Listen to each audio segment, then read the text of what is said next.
Olá pessoal, meu nome é John Moreira, sou professor de Biologia e criei o canal Moreira Bio para trabalhar a biologia voltada para o ensino médio. Em alguns momentos estarei aprofundando para direcionar também para a graduação, tá? Além disso, alguns vídeos estarão sendo direcionados para as avaliações externas, como o Enem ou os vestibulares, tá ok? E aí aos poucos a gente vai estar construindo esse canal, trazendo muita informação do mundo da biologia, trazendo muitas curiosidades e divulgação científica, tá ok? Peço a ajuda de vocês para desenvolver esse canal, tá ok? O vídeo em questão agora que vai ser passado, ele trabalha uma das temáticas dentro da biologia, então agora vamos estudar. Antes disso, apoie o canal, ok? Apoie o canal, inscreva-se, dê o like ou dislike, gostou, não gostou? Aqui é democrático. Deixe seu comentário para a partir deles eu poder melhorar cada vez mais o canal, tá ok? Grato pela atenção e agora vamos para o vídeo. E aí pessoal, beleza? John Moreira, estamos aqui mais uma vez para falar sobre evolução, tá ok? Aqui é a segunda parte do módulo sobre evolução. A primeira parte, já foi postada no canal Moreira Bio, tá? Se é a primeira vez que está passando aqui, fica atento, ok? Pois vamos nós. Vamos lá, né? O que é evolução? Dando procedimento. Aqui você já está vendo na ilustração um urso polar no centro e ao lado dele você tem o Lamarck e o Darwin. Esses dois indivíduos têm uma grande relevância para o desenvolvimento da evolução, dessa área, dessa disciplina, tá? Nada na biologia irá fazer sentido a não ser que venha a ser pela luz da evolução, já foi dito. Então, com isso eu vou compreender que a importância de entender a evolução é entender como os seres vivos irão se comportar no ambiente, como eles irão desenvolver os mecanismos para adaptação. E isso permitirá, essa compreensão irá permitir ao indivíduo desenvolver ações que possam ser mais eficientes, né? Mais eficientes para a extração de recursos naturais, que venham a ter essa extração de forma consciente, ou melhor ainda, sustentável. Uma tendência mundial é a tendência em que minhas ações deverão ser sustentáveis, tá? Vamos nós. Nessa circunstância, eu tenho dois pontos que eu vou ressaltar de cada pesquisador desse, do Lamarck e do Darwin. Vamos ver. Primeiro, o Lamarck. Essa situação aí é bem interessante. Leiam, tá? Vejam, melhor dizendo, vejam essa citação do Lamarck, tá? Essa ideia que eu estou atribuindo ao Lamarck. E ao final do vídeo, você vai fechar a tua ideia a partir das informações que vamos passar aqui, tá? Vamos lá. Olha aqui, pessoal.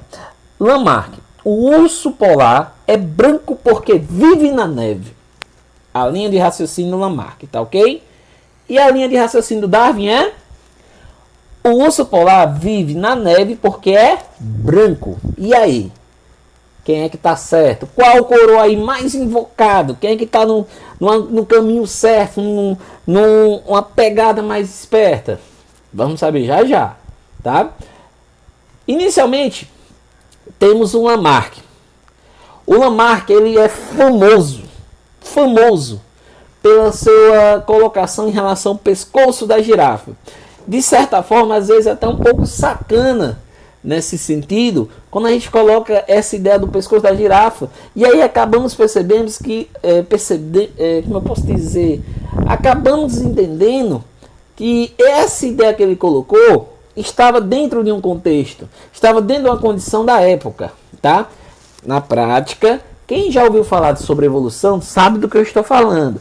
Quem está passando aqui pela primeira vez e está ouvindo evolução pela primeira vez, vejam bem. O Lamarck, ele usava um exemplo muito forte para explicar as leis que ele havia desenvolvido, que é a sua contribuição. O naturalista Jean-Baptiste Lamarck, tá? Olha aí, tem que treinar o dialeto. Ele propôs duas leis para explicar a evolução das espécies. Lembrando, o Lamarck, ele partia ainda da ideia do fixismo. Ele tinha essa condição ainda do fixismo Porém, ele começou a compreender o que? Do fixismo, ele amadureceu essa ideia, passando para o transformismo. Uma transformação gradual do organismo mais simples para o mais composto. Muito cuidado com essa ideia do mais simples para o composto, que em geral acaba colocando o homem como o topo da evolução. E na prática não é assim. Tá? O homem tem seus atributos, tem suas vantagens. Mas, dependendo do contexto, nós, seres humanos, podemos ficar para trás. Tá? Então a gente tem que ter essa reflexão em mente. Vamos lá.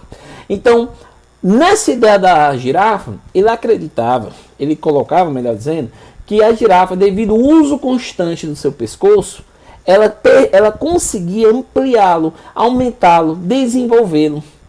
E com isso ela conseguia atingir as copas das árvores mais elevadas e conseguia alimento. Em resumo, essa ideia era caracterizada pela ideia da lei em questão, a lei do uso e do desuso. Palavrinha uso e desuso é a palavra-chave, são as palavras-chave. Quando você utiliza, segundo Lamarck, um órgão, um membro, várias vezes, em demasia, ele acreditava que haveria um desenvolvimento. Ok? Haveria um desenvolvimento. E aquela estrutura que não se utiliza tanto, ou quase não utiliza, você iria atrofiar. Ela iria definhar. Até aí você tem uma certa lógica por trás daí. Até aí você para e pensa, não, Deus, se eu for para academia, eu vou fazer uma atividade física, eu vou para musculação, meu músculo vai desenvolver, meu braço vai aumentar, vai inchar. Uma lógica grosseira, seria mais ou menos isso. Porém, ele também achava que, olha aí, que essa característica que foi desenvolvida ou atrofiada, ela iria ser transmitida para a geração futura. Ou seja, camarada, se você é bombado, você vai para atividade física, musculação, fica bombado, né? Uma forma bem coloquial de colocar. Bombado, se nesse período você fizer um menino, ou uma mulher, fazer também, tanto faz, a ordem, tiver um filho nesse período, ele não vai nascer bombado, tá? O teu meninozinho, né? A tua cria não vai nascer bombada. Só isso aí você já ia dizer assim, John, isso é doideira. O Lamarck estava viajando. Poderia ser sim. Porém, eu não posso desassociar da época em questão. O período em que Lamarck estava inserido, como a ciência estava ainda crescendo, desenvolvendo, sendo alimentada, tá? Então, nesse contexto, eu entendo que para aquela condição, a observação dele era pertinente, tá? Era pertinente porque o principal elemento que ele chamava a atenção era a adaptação. A capacidade de um organismo adaptar a uma circunstância. E essa circunstância em questão iria forçar uma transformação. Transformismo. Como eu comentei um pouquinho lá no primeiro vídeo. Tá ok? E aí, nessa situação, a gente tem que fazer o quê? Teve falhas. A falha principal dessa ideia dele era que não tem como eu transmitir essa característica que eu desenvolvi em vida para a minha geração futura, para um filho. Tá? A ideia da musculação, na hora todo mundo deve ter pensado, pois é, você não tem como passar essa situação que você desenvolveu no momento devido a uma circunstância, uma condição. Tá? Essa seria a sua principal falha. Porém, tá? Nem tudo são espinhos, tá? O Lamarck, ele merece mérito, tá? Ele merece, aplausos. Por quê? Olha aqui, gente. Ele, com essa ideia de adaptação, ele chamou a atenção para um elemento fundamental. Essa capacidade desse organismo, ou dos organismos, tá? Venha a ser animais, vegetais, tá? Fungos, protozoários, bactérias. E esses indivíduos, eles acabavam em algum momento da vida, por alguma circunstância, se adaptando. Na ideia básica do Lamarck, essa adaptação promovia uma transformação. Só que aí eu tenho um limite nessa ideia. Porque a transformação, ela é limitada. Quem já tem um conhecimento um pouquinho de genética sabe que você não pode ultrapassar o que o teu código genético determina. Só que Lamarck sequer sabia sobre essa questão da genética, tá? Então a gente tem que dar o desconto pro camarada, ok? E aí essa partezinha aí que eu botei em destaque. Olha aí. O primeiro a perceber que o meio poderia provocar mudanças nos seres vivos. Esse é o seu mérito. Ele tem o mérito por isso. Essa capacidade dele de perceber a adaptação que iria surgir em resposta ao ambiente foi decisiva. E quando nós começarmos a falar um pouquinho sobre o Darwin, você vai perceber que esse elemento é o centro da seleção natural. A ideia desenvolvida por Darwin, que é a condição da adaptação, a condição da seleção dos indivíduos perante a natureza. Inúmeros fatores irão atuar nessa circunstância, tá? Então, Lamarck, resumindo rapidinho, lei do uso e do desuso, olha aí, e lei da transmissão das características adquiridas foi o que ele propôs. Lembrando, qual a falha que eu posso identificar aqui? Lei. A palavrinha lei aqui foi empregada de uma forma equivocada. Lógico que quando ele colocou esse termo, a ideia era o quê? Da força, forma para o que ele estava colocando, tá? Mas aqui nós entendemos que lei não é bem isso, tá? Uma lei científica, ela tem que ter comprovação direta da situação, até mesmo por meios matemáticos, se possível, tá? Daí a situação, como vimos anteriormente, a diferença de teoria e lei, tá? Vamos nós. Nesse sentido, tempo depois surge o Darwin. O Darwin ele já chega dando uma voadora na sociedade, tá? Não diretamente com essa intenção, mas foi o que aconteceu. O livro, quando ele lançou A Origem das Espécies, foi uma condição que abalou o mundo. Por quê? Porque o Darwin ele trazia elementos, fatos, ideias que até hoje elas ainda são fortes o suficiente para chamar atenção para a evolução dos seres vivos. Ou melhor, para o desenvolvimento, para a origem desses organismos. Tá? O Darwin ele entrou com A Origem das Espécies, apresentando fatos, elementos que ele observou durante suas viagens, durante suas pesquisas, em torno mais ou menos de 20 anos. Ou seja, em 1858, tudo chegou a tremer. Na condição social, lógico. E aí, quando eu falo de teoria, lembre, uma situação que eu tenho que deixar claro. Nas ideias do Darwin, ele tinha uma situação bem pertinente, que era o quê? A condição da seleção natural, essa possibilidade dos organismos serem selecionados pelo ambiente, tá? Inúmeros fatores iriam proporcionar isso, e a seleção poderia ser positiva ou negativa, dependendo do contexto. E aí, na mesma época que ele chegou a esse resultado, o Alfred Wallace, outro cientista da época, também chegou, e a ponto de compartilhar os seus estudos com Darwin. E aí, nessa época, em 1858, eles publicaram, né, em que o Alfred Wallace, ele foi o coautor da sua publicação. Tá? A publicação do Darwin teve como coautor o Alfred Wallace. Só que em 1858, a pesquisa dele já tinha um corpo muito maior, já tinha mais detalhes, mais informações. E aí, a partir daí, outras edições vieram, tendo como autor principal Darwin, tá? Algumas informações sobre a seleção natural que a gente vai entender agora. A ideia básica da evolução biológica é que as populações e espécies e organismos mudam ao longo do tempo. Ou seja, aqui eu já derrubo totalmente, eu jogo uma pá de cal no fixismo. Não existe essa situação da ideia fixa dos organismos. Eles estão em mudanças, em transformações, em melhorias ou falhas. É dinâmico essa situação, dependendo da circunstância. E um ponto que eu não posso deixar de ressaltar: o tempo.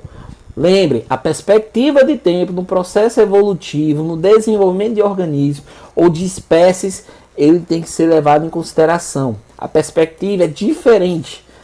10 anos para mim, na idade humana, tem um impacto. Mas muitas vezes, 10 anos, por exemplo, na condição de uma tartaruga, já não é a mesma coisa. Tá? Então, é essa perspectiva que eu tenho que observar. Ele propôs que descendentes com modificações, eles vão o quê? Perpetuar a espécie. Então, ele já tinha essa noção forte de que a herança, a hereditariedade. Darwin não conhecia sobre genética, tá? Ele não tinha essa informação, tá? Ele não teve, por exemplo, contato com o Gregory Mendel, que foram de certa forma contemporâneos, né? As suas pesquisas poderiam ter sido cruzadas. tá? Mas infelizmente, questão da vida não deu certo. Se tivesse acontecido, o salto da ciência teria sido assim monstruoso, tá? Então aqui, finalizando esse ponto, que os seres vivos podem ter sua descendência, ó, rastreada a um ancestral comum. Ou seja, o Darwin ele percebeu que existe uma seleção natural, tá? Assim como uma seleção artificial, que era parte dos estudos dele, tá? Ele usava às vezes cruzamento entre várias espécies de pombo para poder avaliar essa transmissão dessas características, tá? Até que ponto poderia ocorrer e como poderia ocorrer, tá? Tudo isso fica descrito aqui, ó, na origem das espécies.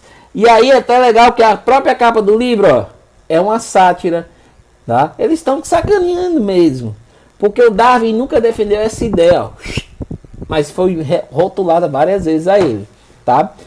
Nesse sentido, quando eu falo em um ancestral em comum, é um indivíduo, as gerações passadas, que ele tinha algumas características que até hoje eu tenho. Algumas, pois dependendo do organismo, ele pode ter sofrido mudanças, alterações, tá ok? E aí, o que possibilitou criar, desenvolver, dar forma, amadurecer, tá? Toda essa ideia, todas essas informações foi durante a viagem, tá? Ao arquipélago de Galápagos.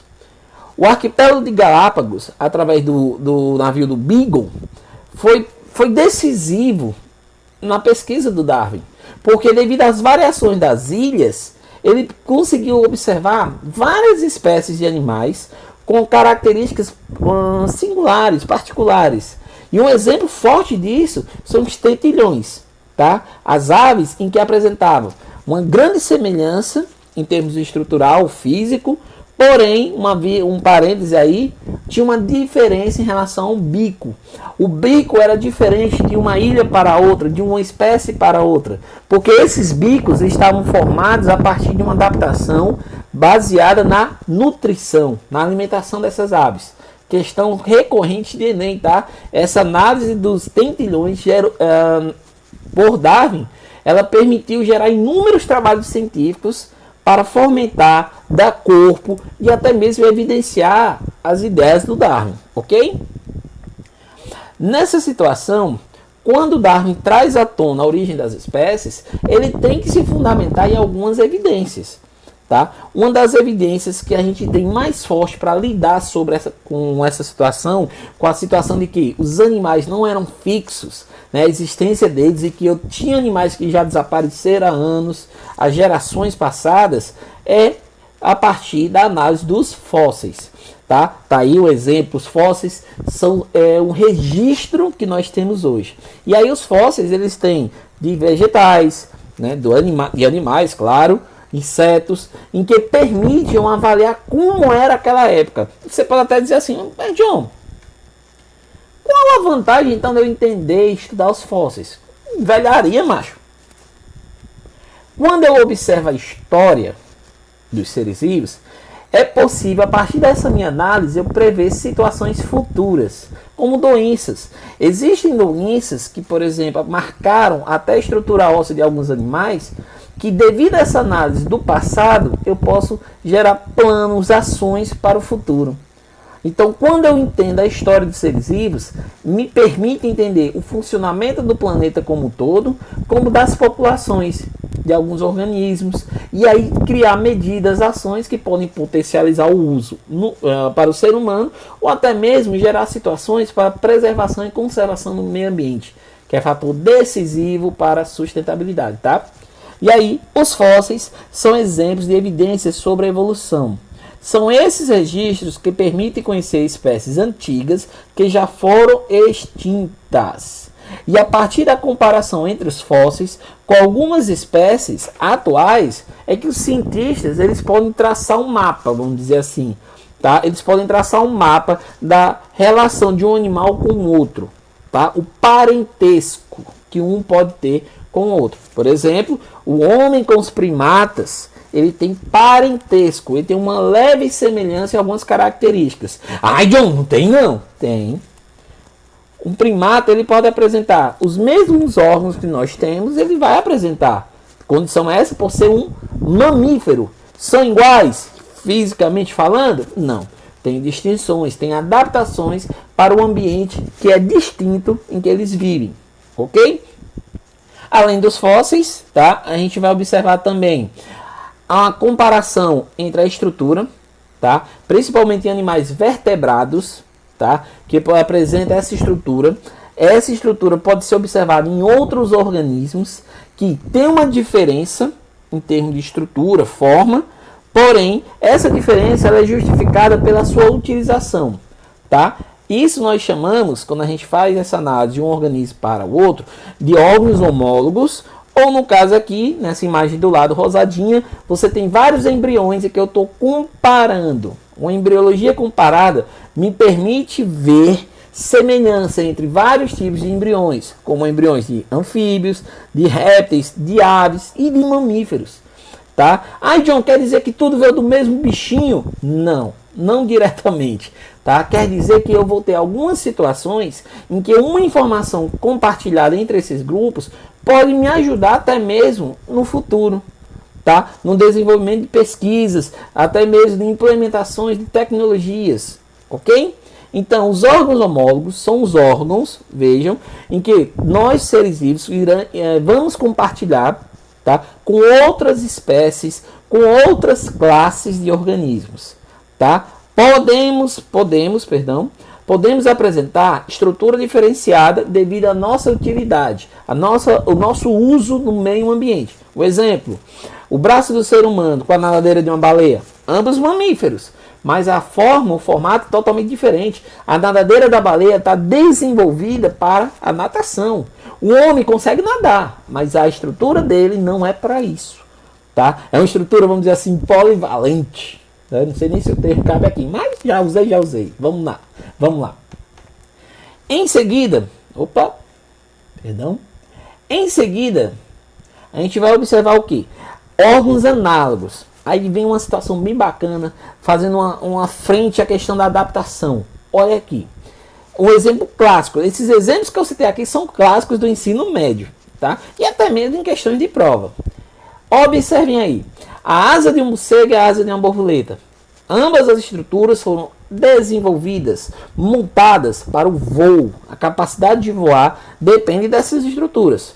Cada uma, lógico, tem uma adaptação particular. Por exemplo, se eu for pegar, por exemplo, uma ave, tá? A asa de uma ave, ela tem os ossos pneumáticos, ocos para essa circunstância. Já a asa de um inseto, ele vai apresentar o que? Quitina na sua estrutura. Ele não tem estrutura óssea. Então a sua constituição é diferente. Porém, tem a finalidade, que é a mesma, o voo, ok? E aí, a gente tem essa situação de que os órgãos análogos são as estruturas que não refletem as relações de ancestrabilidade, certo? O ancestral não reflete isso. Porém, vamos ter em mente que, mesmo que ela não venha refletir a questão do ancestral, ela remete à ideia da adaptação, tá? E aí, essa ideia da adaptação, ela vem com a convergência, ou seja, organismos distintos que acabam desenvolvendo adaptações semelhantes. Eles vão no mesmo sentido, tá? E aí, nessa situação, ó, quando a gente vê aqui na frente, olha aí um exemplo de uma convergência adaptativa ou convergência evolutiva. Olha aí. Quando a gente observa a posição dos olhos e das narinas em relação ao sapinho, ao jacaré e o hipopótamo. Olha a posição, tá? Essa posição ela foi colocada aí, vamos dizer assim, com o intuito de quê? De facilitar o processo de respiração e manter ele meio que submerso, tá? Foi uma circunstância que favoreceu esse tipo de animal para o ambiente que ele vive, tá? Em seguida a gente observa o golfinho, tá? A gente tem o golfinho, o ictiosauro, que já é extinto, tá? Que era caracterizado ironicamente, visualmente, lógico, falando, como um réptil, né? Um réptil aquático, e o tubarão, um peixe, um réptil aquático e um mamífero. Quando a gente compara eles, tranquilamente você vai dizer assim, é tudo a mesma coisa. No sentido de que, olha o formato. Esse formato é hidrodinâmico, ou seja, estruturas desenvolvidas para permitir uma qualidade ou uma eficiência maior na natação, Tá ok? Então, em geral, a convergência evolutiva é possível observar diferentes espécies, olha aí, diferentes espécies desenvolvendo adaptações, tá? Desenvolvendo adaptações em relação aos ambientes que são similares ou mesmo compartilhados por eles, tá? Por exemplo, a imagem de cima do sapinho, do jacaré, do hipopótamo, dependendo da situação, a gente poderia ter um ou outro animal compartilhando o mesmo espaço. Então, nas mesmas condições, desenvolver essa adaptação. Lembrando, o processo de desenvolver uma adaptação requer tempo. Dependendo da situação, você vai ter 10 gerações, 15 gerações. E quando eu falo uma geração, dependendo do animal, você pode ter aí 100, 300, 400 anos intercalando. Tá ok? Então, muita atenção nisso. Estamos caminhando para o final. Além disso, além dessa convergência, eu tenho uma situação da irradiação. Tá? Onde é uma situação de que essa ilustração ela mostra no centro um mamífero. Todos os outros animais também são mamíferos. Eles vão compartilhar essas características que a classe permite a eles. Porém, eles são distintos. Estrutura física, né? São totalmente distintos no sentido de que tem animal que é capaz de voar, tem animal que é capaz de nadar. Então, essa distinção que ocorre aí, nós entendemos como uma condição de irradiação. Um processo em que os animais eles vão migrando, vão disseminando pela natureza, pelo espaço, e conforme eles vão atingindo aqueles novos espaços, eles foram se adaptando, tá? Eles foram sendo selecionados pela natureza, tá ok? Bem, nesse momento agora nós temos o que? Os órgãos vestigiais. São órgãos que perderam a sua função principal, tá? Eles ainda têm uma certa função no nosso corpo e essa função, se porventura esse órgão você tiver que eliminar do seu corpo, ele ainda terá, ele não será afetado diretamente, tá? Ele não vai ter um impacto gigante. O exemplo, nós temos aqui o apêndice, tá? O apêndice, todo mundo já conhece pela condição da apendicite. A apendicite é uma inflamação, tá? Essa estrutura, ela passa por esse processo inflamatório e devido a esse processo inflamatório, ele em alguns casos acaba tendo que ser retirado cirurgicamente, tá?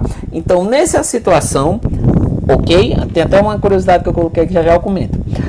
Os órgãos, tá, em geral, essas estruturas possuem um tamanho bastante reduzido, são conhecidos como estrutura ou órgãos vestigiais.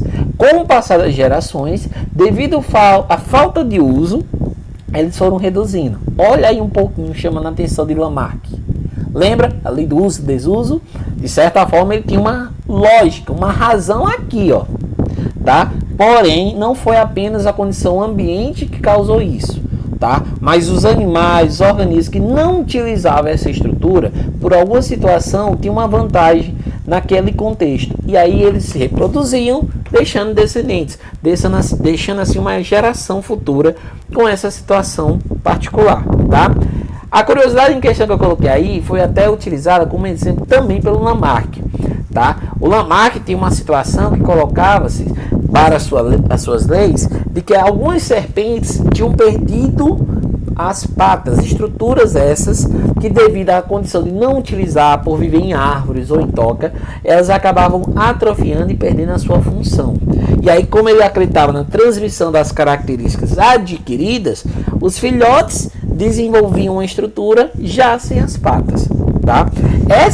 Essa ideia a gente poderia até atribuir, aqui é uma suposição minha, tá? Uma tentativa de justificar o camarada do Lamarck, no sentido de que essa curiosidade aí é chamada de cobra. Essa imagem aqui, ela apresenta, ó, tá? Uma cobra em que ela tem essas patinhas. Só que cobra é o termo popular para ela, porque na prática ela é um lagarto aí, em que as suas patinhas são super reduzidas. E a gente poderia, nesse contexto, atribuir o que o Lamarck falou anteriormente, que devido ao desuso foram atrofiando e poderia posteriormente perder. Essa curiosidade eu coloquei justamente para te fazer refletir dessa situação, né? A possibilidade em questão, tá? No contexto da época, a visão da época, a perspectiva que se tinha, tá? Essa é a beleza da ciência. Ela está sempre sofrendo mudanças, alterações. Ela sempre tem ela é dinâmica, tá? Passando aqui para fechar o nosso momento, o Darwin, tá? Compactando aqui as suas ideias, tá? O Darwin, ele defendia a seleção natural, onde ele observava que as características são herdadas ou passadas dos pais para os filhos, tá? Além disso, os organismos são capazes de produzir uma prole maior do que, olha aí, o ambiente é capaz de suportar.